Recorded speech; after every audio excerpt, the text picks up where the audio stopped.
Z vsemi temi zahtevami za sredo napovedano stavko, kaj lahko naredi vlada? No, mi se bomo na vsak način za policisti usedli skupaj pod vodstvom ministrice za policijo in pogledali, kakšne so njihove zahteve, kaj je morda že realiziranega, ker nekaj je bilo v preteklosti že realiziranega in poskušali doseči dogovor. Za kakšno oceno finančno gre, vsaj glede plač ste že nekaj povedali? Ne moremo govoriti o finančnih ocenah, zaradi tega, ker je treba natančno proučiti vse njihove zahteve, pa vendar, če bi jih kar pavšalno kot v celoti ocenil, koliko bi brez pogajanj dejansko predstavljali, govorimo o znesku tam okrog 90 milijonov evrov. Imate že datum, kdaj bi se lahko prvič usedli, ker sreda je... Datum bo danes določen in danes bo določena tudi ura srečanja, smo pa v stalnem kontaktu z sindikalno stranjo. Gospod minister, lahko še o gospodu Baričiču, no? Ja, ste iz vrst SMC? To je naša služba. Torej najprej, glede protestne note, ki je Hrvaška poslala Sloveniji, kaj ste se glede tega dogovarjali na vladi? Ja, mi smo danes prejeli informacijo na vladi, tako da bo še danes poslan odgovor. Seveda mi prerekamo navedbe hrvaške strani, zelo jasno pojasnjujemo, da s tem ne prejudiciramo meje, ker ta ni določena, ampak jo bo določil arbitražno sodišče, tako da je to vznemirjenje povsem nepotrebno in da seveda te tehnične ovire so namenjene k temu, da se prepreči razpršitev migrantov, da se jim zagotovi, da bojo vstopali v vstopnih točkah, tako da to poteka potem vse nadzorovano in da je tudi v tem smislu poskrbljeno za njihovo varnost. Tako da mi zavračamo to noto, ki je bila poslana in mislim, da je bila povsem neutemeljena. Glede na to, da se bo meja oziroma žična ograja še postavila, da bo še prihajalo do teh primerov, ko Hrvaška pač po svoji presoji pravi katastar je tista meja. Verjetno bo še kakšen tak primer. Bo Slovenija torej dosledno vsakič stala na tem, da se ne umika iz teh točk. Poglejte, zelo enostavno bi bilo, če bi bila katastar meja, potem ne bi bilo potrebno, da bi šli na arbitražen postopek. Gre za to, da Hrvaška na določenih predeljih zagovarja katastar, tam, ki pa odgovarja, pa zagovarja neke druge naravne danosti, kot so naprimer reke in podobno. Tako da glede tega mi bomo v tistem delu, kjer bomo postavljali tehnične ovire, pazili zlasti na to, da se ne gre pač na ozemlje, ki je nesporno hrvaško in tudi ne na sporna območja. In do sedaj menimo, da je ograja oziroma te tehnične ovire, da so postavljene na tistih delih, ki ne morejo odzvati kakšnega nezadovoljstva. Pa koliko kilometrov žice pravzaprav načrtujete še postaviti? To je pa odvisno od situacije, to jaz težko ocenujem.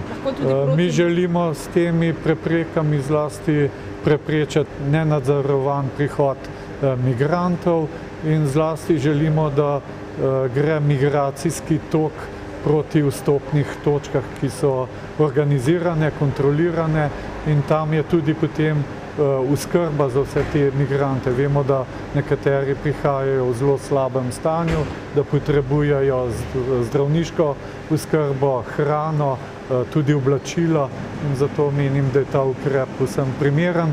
Lahko pa povem, da na Dunaju, ko sem imel pač razgovore z avstrijskim zunanjim ministrom, da je pač pohvalil te ukrepe Slovenije. Lahko samo to vprašam, a drži informacija, da smo prosili Avstrijo, da ne postavi meje na Šentilju?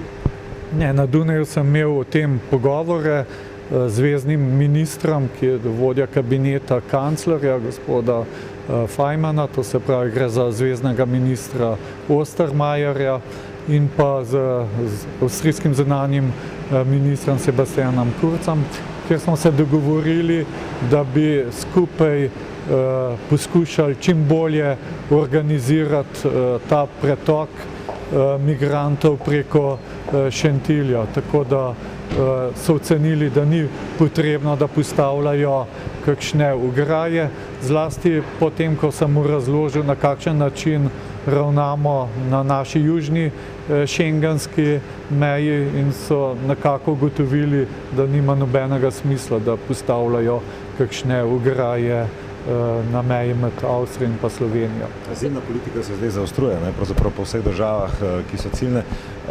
Tudi mi jo počasi napovedujemo, lahko že rečemo, glede na to, kar je premier včeraj izjavil, da Slovenija, v bistvu to uradno stališče, ne bo sprejemala nekih večjih množičnih vračanj, kot se pa vendarle kar namiguje iz Nemčije, recimo. No, kar se tiče vračanja, mi tega ne moramo sprejeti, ker ni Slovenija izvorna država. Vemo, da ti migranti prihajajo iz Hrvaške, še prej iz Srbije, Makedonije, Grčije, tako da to sploh ne pride v poštev in tudi ne bi bilo v skladu s pravili. Kar se pa tiče, kaj je bilo naslednje vprašanje, še nekaj. Če bomo tola azilna zakonodaja. Glede tega moram reči, da smo danes imeli pogovor o tem na vladi, da je oblikovana medresorska skupina, ki bo pregledala našo azilno zakonodajo. Naprimer, Ministrstvo za zunanje zadeve bo tudi poskrbelo za primerjave, to se pravi, kako imajo ostale članice Evropske unije urejeno to azilno zakonodajo. Vemo, da nekatere države so sedaj v zadnjem trenutku to spremenile, Nemčija, Madžarska, Avstrija, tako da je za pričakovati, da bomo v kratkem imeli to obravnavo tudi na vladi in če bo potrebno potem tudi v državnem zboru, če se bomo odločili za zakonodajne spremembe na azilnem področju. Vendar je pa to stvar Ministrstva za notranje zadeve, tako da ni prav, da sam komentiram te zadeve. Pa bi bilo za pričakovati, da bi v tem smislu tudi mi nekakšne takšne ukrepe sprejeli, da bi že na meji zavračali tiste, ki recimo prihajajo iz tako imenovano varnih držav, ne? Vse to že počnemo. Če boste vprašali predstavnike Ministrstva za notranje zadeve, veste, da nekatere že sedaj vračamo. Kako pa za tiste, ki se recimo izdajo pod neko drugo identiteto, to je velik problem, ne?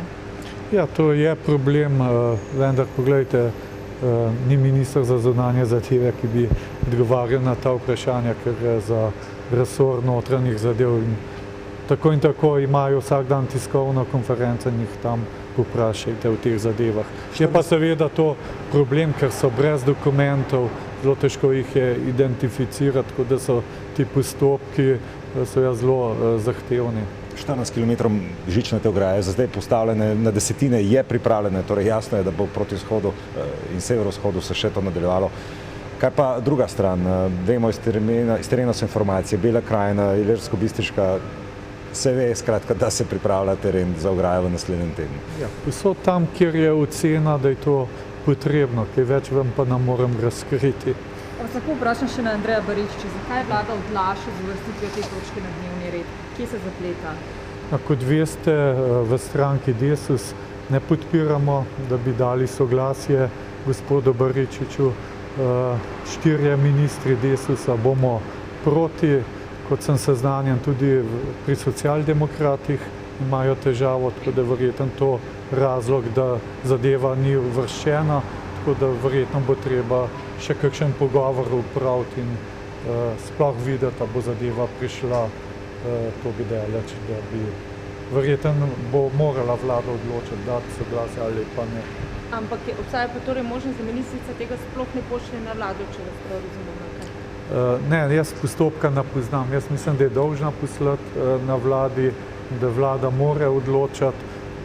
Res pa je, da kot sem bral iz medijev, iz časopisov, gospod Baričič je pa že tako in tako povedal, če ne bo hitro tega soglasja, da bo odstopil. Lahko še samo eno vprašanje? Kako gledate na ministrico iz največje vladne stranke, ki zagovarja človeka, kot je gospod Baričič, tudi sodeč po njegovem odnosu v javnosti? No, na ministrico zelo lepo gledam, saj je moja kolegica, tako da s tem ni nobenih težav. Lahko samo eno vprašanje. Se vam zdi, v bistvu čist zunaj tega, se vam zdi, da je bilo ravnanje vlade in konsistentno v tej begunski krizi prav glede odnosa do žičnatih ograj oziroma do ograj, ne, v bistvu od začetka, če gledamo tega drugega vala ali pa pred drugim valom. Ja, jaz sem ves čas poudaril, da bo vlada sprejemala ukrepe v skladu s situacijo in zelo je odvisno, kako se situacija na tem področju razvija. Poglejte, če bodo migracijski tokovi takšni, kot so, 7, 10, 12 tisoč na dan, potem je treba pričakovati, da bo vlada pač še zaostrila ukrepe. Če bo pa ocena, da teh tokov ne bo več, potem se bo pa tudi umaknilo vse te tehnične ovire, ker so to tako in tako samo začasna rešitev. In tukaj